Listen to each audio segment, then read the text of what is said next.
Hello everyone, I'm Santiago and today I'm gonna be testing the Darksiders franchise on the RX 570. To skip to any of the games tested, check the timestamps down in the description. So I came across the idea of testing this franchise due to the first and second game being free right now on the Epic Games Store. This will be on Darksiders Warmastered Edition, then Darksiders 2 Deathinitive Edition, Darksiders 3 and finally Darksiders Genesis, which is the latest one in the series. I'll be skipping the original PC versions of Darksiders 1 and 2, since the Warmastered Edition and the Deathinitive Edition are the replacements for those versions, and those remastered versions have enhanced graphics and compatibility with newer systems, so I highly recommend those. So far the first game, Darksiders 1 Warmastered Edition, can be played at 4K with some drops into the 50s with a lot of explosions and dust on the screen. Other than that, is usually over 60 frames per second. If you want to avoid those drops as much as possible, play at 1800p, which is 3200 by 1800, or just 1440p, whatever. The game runs pretty well. Just avoid the FSAA anti-aliasing option. You have two options there, just avoid the one I mentioned. FXAA should do the job. The other one just destroys performance and you won't see a huge difference. Then on Darksiders 2, if you want 60 frames, just use 1440p on the maximum settings. There are not a ton of options, but you can play with shadows and ambient occlusion. The anti-aliasing option seems to be some sort of temporal anti-aliasing solution, not a huge hit to performance. Then at 4K, using the same settings, I'm over 30 frames per second. But for some reason in this game, in some very specific parts, there are drops in the frame rate below 60 or 30, and it lowers the GPU usage quite a bit. Seems to be a problem with the game itself. I couldn't fix this by using a faster CPU and a faster GPU. Then on Darksiders 3, that's an Unreal Engine 4 game. It usually stutters when you go from one area to another, you'll see that in the gameplay. And if you want more FPS, consider lowering post-processing, shadows and effects together. That usually gives you the best performance difference, and the game doesn't look that different unless you go for the low option. Medium, in my opinion at least, looks good enough and performs much better. And finally we have Darksiders Genesis. This is a game that came out last year on 2019. At the very end, so it's a very recent title, and this one is less demanding than Darksiders 3, and overall, like on the previous game, as I mentioned, if you want better performance, lower post-processing, shadow quality and effects quality together, but I'll just tweak this if you're going for 1440p or higher. On 1080p it seems to be pretty easy to get 60s, if you have something faster than a 1050 Ti as an example. So yeah guys, that's about it, those are the Darksiders games. I hope you enjoyed this video, thanks for watching and see you next time!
This is no place for a horse.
at your best!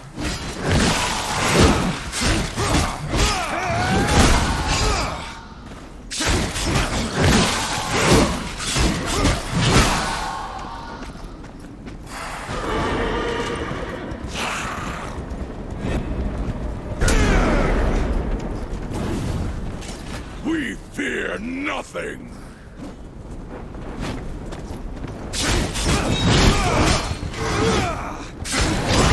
For the balance!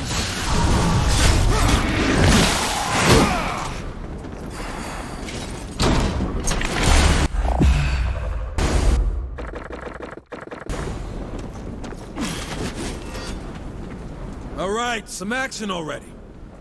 A simple warm-up.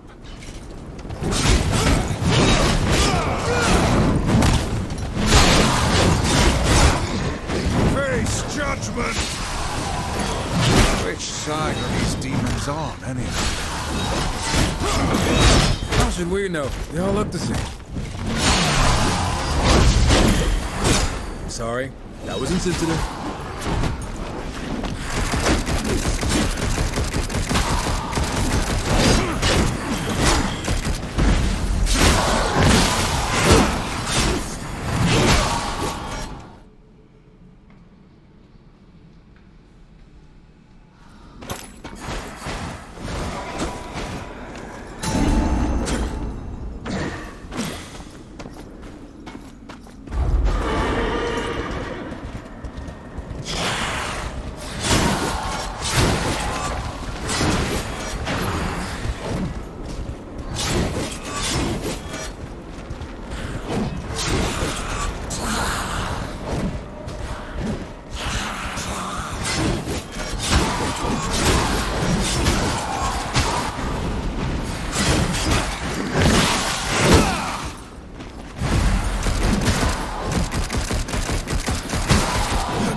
I give my life to the battle!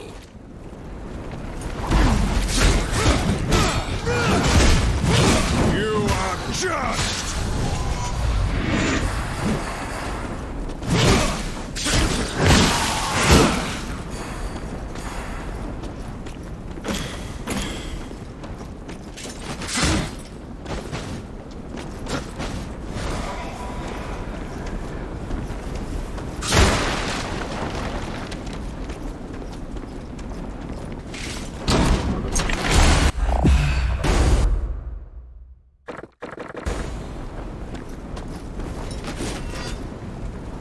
All right, some action already. A simple warm-up.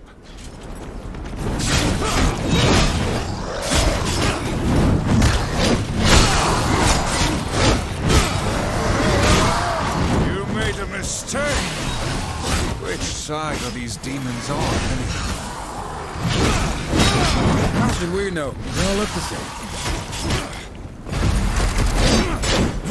Sorry, that was insensitive. Boom, boom, sucker!